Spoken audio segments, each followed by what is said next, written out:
बदलापूर येथील एका नामांकित शाळेत 2 चिमुरड्यांवर झालेल्या लैंगिक अत्याचाराप्रकरणी पालकांचा उद्रेक झालेला आहे. बदलापुरातील चिमुकल्या मुलींवरील अत्याचार प्रकरणी आता नागरिक आक्रमक झालेले आहेत. शाळा प्रशासनानं येऊन आमच्याशी बोलावं अशी मागणी पालकांकडून करण्यात येते.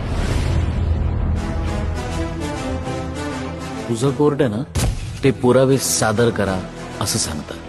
माझं कोर्ट आहे ना, ते पुरावे जिथे आहेत तिथून शोधून आणतं. पुरावे मिळाले, न्याय मिळायला हवा. न्याय. विषय संपवा.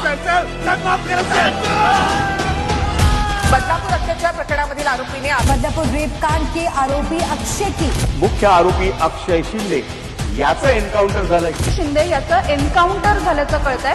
बदलापुर की जो बहुत ही दुर्भाग्यपूर्ण घटना घटी थी, उसमें आरोपी जो अक्षय शिंदे ये आरोपी है, उसको